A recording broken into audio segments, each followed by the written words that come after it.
சுவையான mutton biryani. Welcome to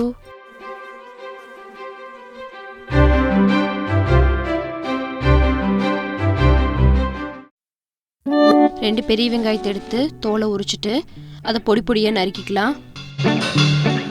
சின்ன வெங்காயம் 500 கிராம் கொஞ்சத்தை எடுத்து வச்சுட்டு அரைச்சிக்கலாம். இஞ்சி 300 கிராம் கொஞ்சம் எடுத்து வச்சுட்டு மீதி அரைச்சிக்கலாம். பூண்டு 200 கிராம் கொஞ்சத்தை எடுத்து வச்சுட்டு மீதி அரைச்சிக்கலாம். தக்காளி 500 கிராம், இதில் 2 தக்காளி மட்டும் எடுத்து வச்சுட்டு மிச்சத்தை அரைச்சிக்கலாம். அந்த 2 தக்காளியை எடுத்து சின்ன சின்னதாக கட் பண்ணிக்கலாம்.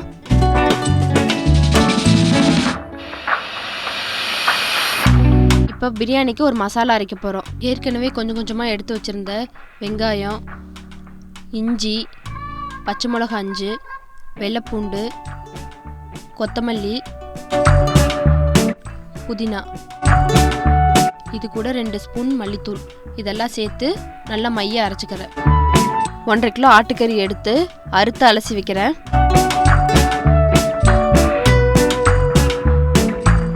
அடுப்பு ஆன் பண்ணி பாத்திரத்தை வச்சு பிரியாணி தாளிப்பு 4 பச்சை மிளகா, நறுக்கின பெரிய வெங்காயம்,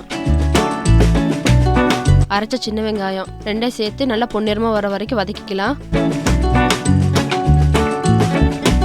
1 கை புதினா, 1 கை கொத்தமல்லி தழை 2 சேர்த்து வதக்கிக்கலாம். 2 நறுக்கிய தக்காளி சேர்த்து வதக்கிக்கலாம்.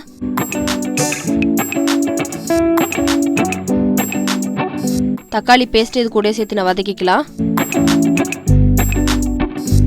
பச்சை வாடை போகிற அளவுக்கு நல்லா வதக்கிக்கலாம். அரைச்ச மசாலாவை சேர்த்து நல்லா கலந்துக்கலாம்.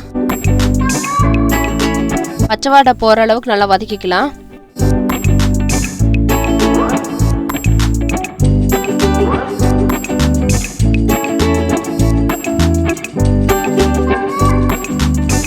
அரைச்ச இஞ்சி,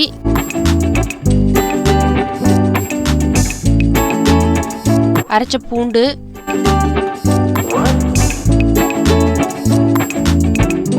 பச்சை வாடை போகிற அளவுக்கு நல்லா கிளறிக்கலாம்.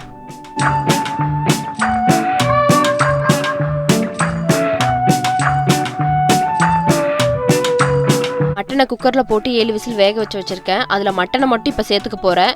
தண்ணியை பின்னாடி சேர்த்துக்கலாம்.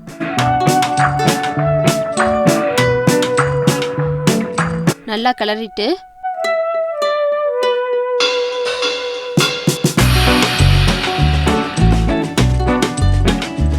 மஞ்சத்தூள் 1 ஸ்பூனு, மிளகாய்த்தூள் 4 ஸ்பூனு, காஷ்மீர் சில்லித்தூள் 2 spoon, mutton masala 2 spoon, biryani masala 1 spoon. உப்பு அளவாக போட்டுக்கலாம்.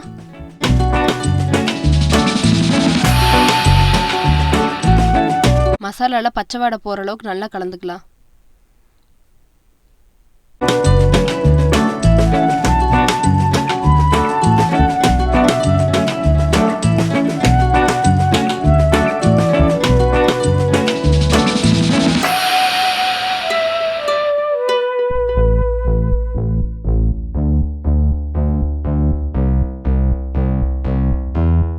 தேங்காய் எண்ணெய் 1 குழிக்கரண்டி அளவு ஊற்றிக்கிறேன். இது வந்து நல்லா வாசமாக இருக்கும். பிரியாணி சாப்பிட்றதுக்கு டேஸ்ட்டாகவும் இருக்கும்.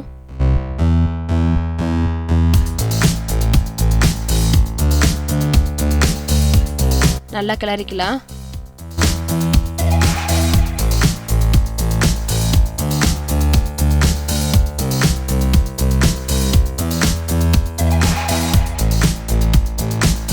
ஒரு பெரிய டம்ளர் அளவுக்கு தயிர் எடுத்து இதில் சேர்த்துக்க போகிறேன்.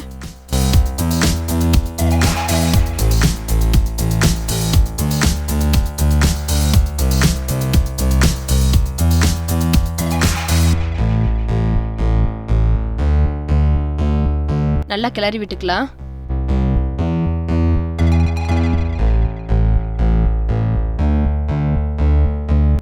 பிரியாணிக்கு சீரக சம்பா அரிசி நல்லா இருக்கும். அதனால 1.5 கிலோ பிரியாணி அரிசி எடுத்து தண்ணியில் ஊற வச்சு வச்சுருக்கேன். அதை கழனி பிடிச்சிட்டு இப்போ அரிசி இது கூட இந்த ஸ்டேஜில் சேர்க்க போகிறேன்.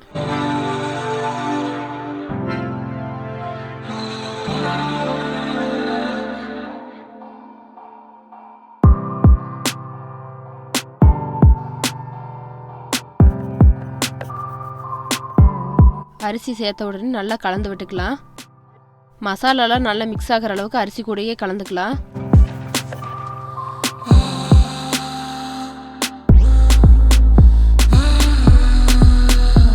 1 டம்ளர் அரிசிக்கு 1.5 டம்ளர் தண்ணி. மட்டன் வேக வைக்கும்போது கொஞ்சம் தண்ணி இருந்துச்சு, அது கூட சேர்த்து கொஞ்சம் சுடு தண்ணி நான் வச்சுக்கிட்டேன். அதையும் சேர்த்து இப்போ கலந்துக்க போகிறேன்.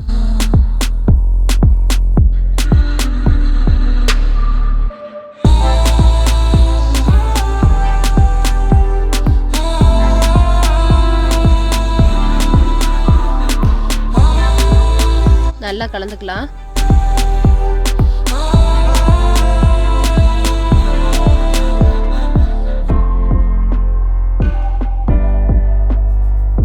சுடுதண்ணி ஊற்றி கலந்துக்கலாம்.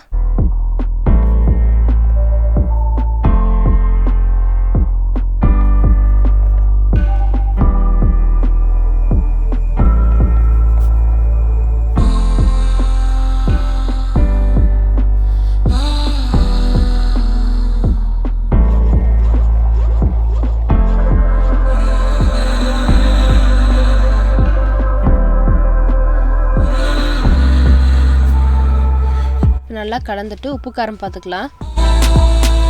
இந்த ஸ்டேஜில் வந்துட்டு உப்பு கொஞ்சம் கரிக்கிற மாதிரி இருந்தால் தான் கரெக்டாக இருக்கும். அரிசி வெந்து வர்றதுக்கு அதுக்கும் ஈக்குவலாக இருக்கும்.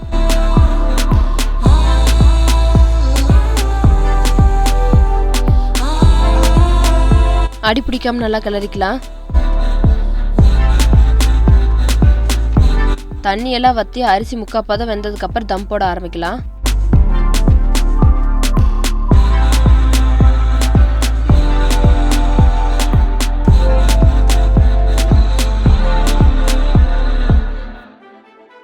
தண்ணியெல்லாம் வத்திருச்சு. இப்போ இந்த ஸ்டேஜில் நம்ம தம் போட போகிறோம். தம் போறதுக்கு கறிக்கட்டையெல்லாம் இல்லைனாலும் பரவாயில்ல, தட்டை மூடி ஒரு பாத்திரம் நிறைய தண்ணியை எடுத்து அது மேலே வச்சுக்கலாம்.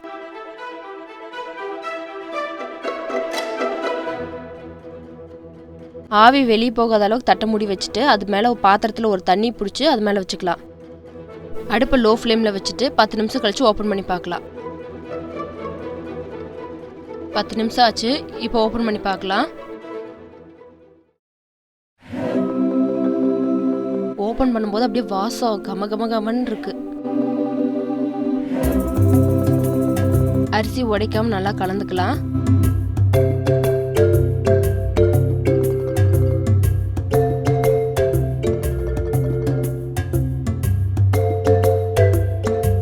பிரியாணி ரெடி. இந்த வீடியோ பிடிச்சிருந்தா மறக்காம ட்வின்ஸ்கன் யூடியூப் சேனலை சப்ஸ்கிரைப் பண்ணுங்க. பெல் ஐக்கானையும் கிளிக் பண்ணிக்கோங்க. See the description for more videos.